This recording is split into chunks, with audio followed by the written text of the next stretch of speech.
What's going on, YouTube? Welcome back to the channel. This is for entertainment purposes only. So this week was pretty decent.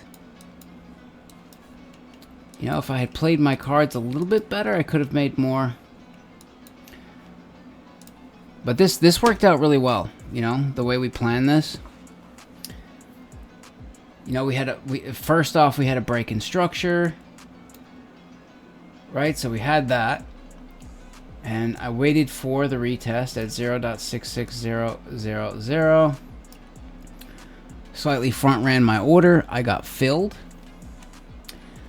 But I was okay with price sweeping the low, potentially, you know, because that could have happened. Or I was okay with price coming all the way down to this zone. Yeah, it would have been a bit of drawdown, but I was 100% a buyer down here, 100%. But it worked out good, right? We had a plan A, we had a plan B. It's like, okay, if we don't time it perfectly, don't freak out, just chill, right? Because I noticed 9 times out of 10, even if I don't have a plan and I just chill, you're gonna be fine. It's that just chilling shit that's really hard to do sometimes. You know what I mean? But yeah, I got filled here. Then I doubled down here, rode that up. 450 bucks, took profit, got out, and then I sold right here because that was the plan as of the last video, right? Was to sell because I thought it was gonna go back down into that zone. I thought it would just like come up, get rejected here, come down to the zone. Thought that was what was gonna happen, but the more price played out, and I started look, I like this helps me. I don't know why. I look at other pairs. I look at other pairs and I look at the way the chart is, the way it's moving, and I get clues. I don't know why I do. If I look at NZD and Aussie USD, sometimes I won't exactly get what's happening, but then I look at NZD and I'm like, ooh, wait a second. Right? And that's what kind of happened. I sold here and I was like, oh shit. Aussie's going to go higher. So I ended up taking a loss right there at the top. And if I had just held by the end of the week, I could have actually made even more money. But instead I gave up profits. So it is what it is. I did throw in a stando on USD CAD short at the end of the week. Which I think I'm just gonna get out of this. Honestly, I'm gonna take whatever I'm up when the market opens. I'm probably just gonna take it and get out, and move over to Oz.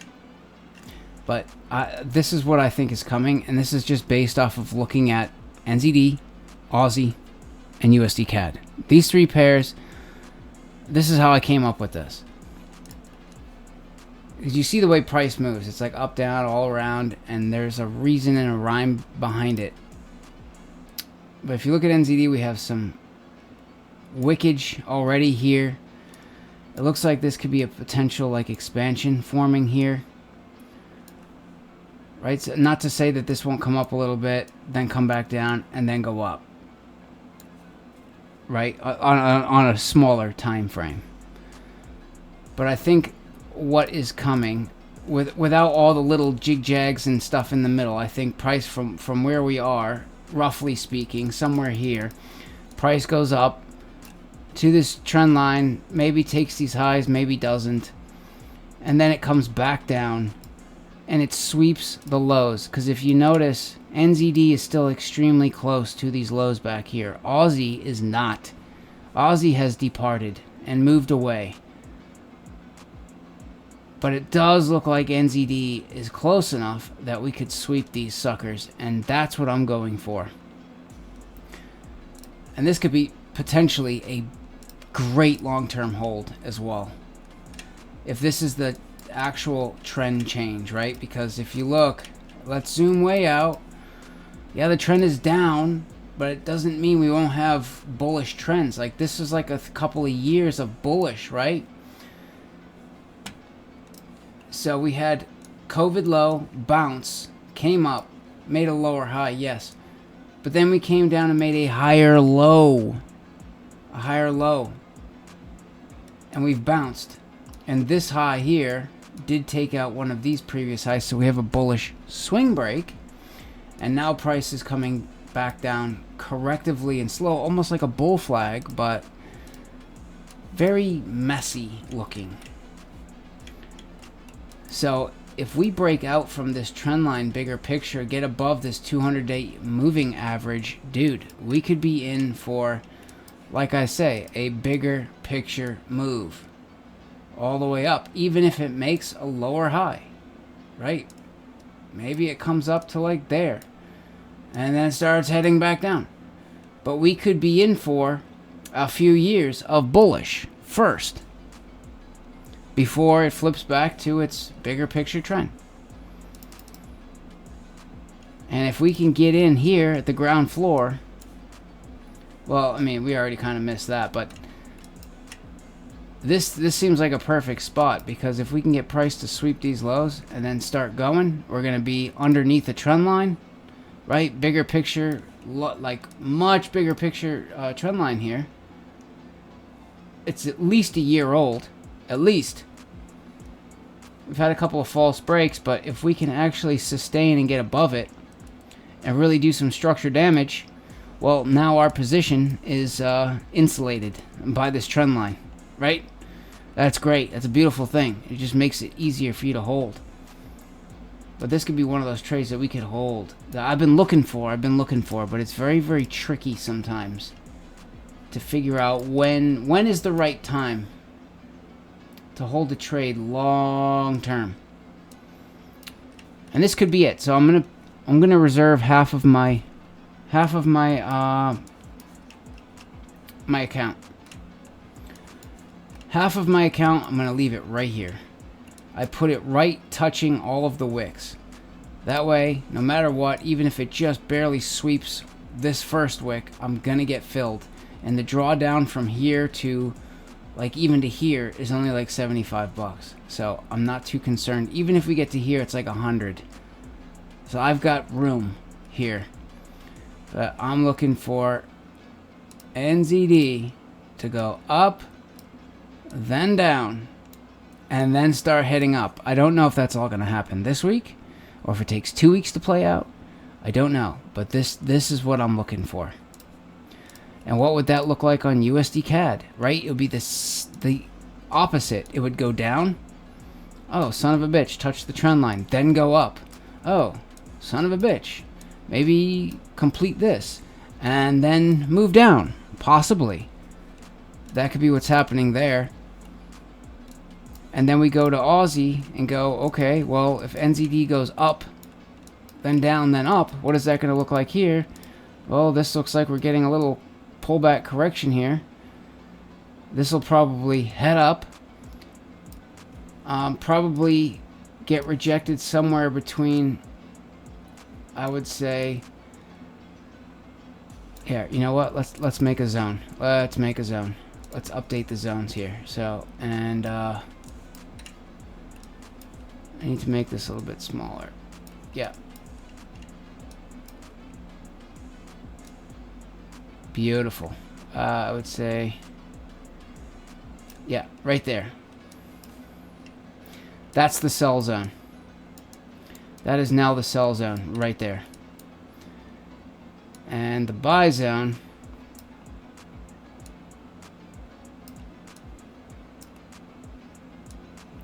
is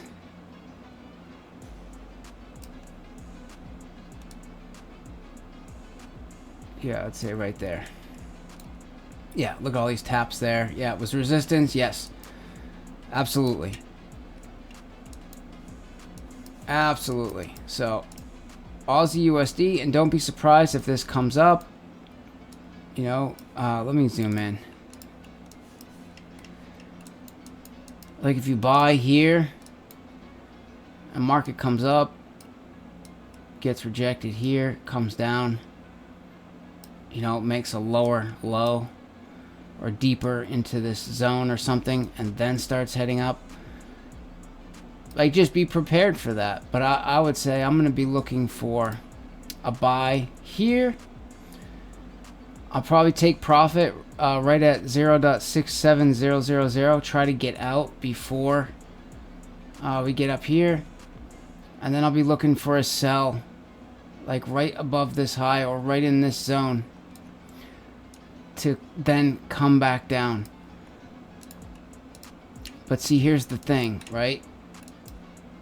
Can you picture this? Up, down, up. It doesn't mean it's going to be a straight line or it's going to happen this week necessarily or whatever. But do you see what I'm getting at here? And how this would look on NZD, Aussie, and USD CAD. Yeah, this is what I think is coming. I don't know how many days, if it'll happen this week or if it'll take 2 weeks to play out. I don't know. But this is my plan as of right now for this week. I'm going to take USD CAD. I'm going to take profit and get out of that. NZD USD, this position is going to stay below these or right at touching all of these wicks. 50,000 units. I'm going to let this get filled and I'm hoping we can just let that rip indefinitely for a while. And then Aussie, I'm going to look for a buy up to here, then sell up here. If I can time it and pull it off, yes. I'm going to buy, then sell.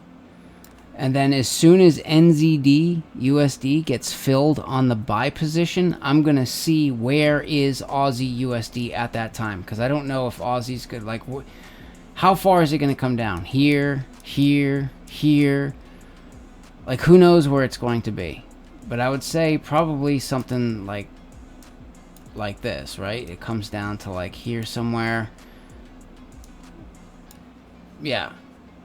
But as soon as what I'm saying is my sell position up here, if I get in it and I'm in profit, as soon as NZD USD long gets filled, I'm gonna close my sell position on Aussie short and look to just jump back in long basically at that point, because I think they'll both go back up as soon as that low is taken out in NZD. And that is my plan. Oh god, this is getting let's see. Doge. Ooh, we might be ooh. Hopefully we are close to done here.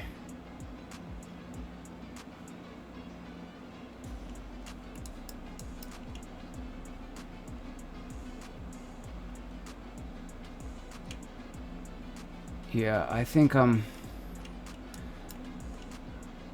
down pretty good in the cryptos, but this looks like this. Yeah, this looks like this correction is just about over, if not very close. You know, this should start to head back up, I would say, very soon. We're going to hang tight. Hang tight on those. But look at this, silver. Yeah, went up. I bought down here at 29, went up. Rejected, it's coming back down. This could be coming back down to 28. And supposedly I have somebody stopping by the house today. Some chick that has some silver and gold coins that she wants to sell. So I'm gonna see what she has and probably lowball her and try to get like a freaking steal if I can. Otherwise I'm not interested. You know what I mean? You know what I mean? Copper looks like it's coming all the way back down to 420, 425 before we get more upside. And gold, to me, is pretty clear. If you zoom out on this, I think gold is coming down to 2260. 2260, and then we get a bounce higher. So I think maybe correction, drop for gold. That looks really clear. But who knows? We'll see what happens this week. But yeah, anyways, guys, good luck. See you next week.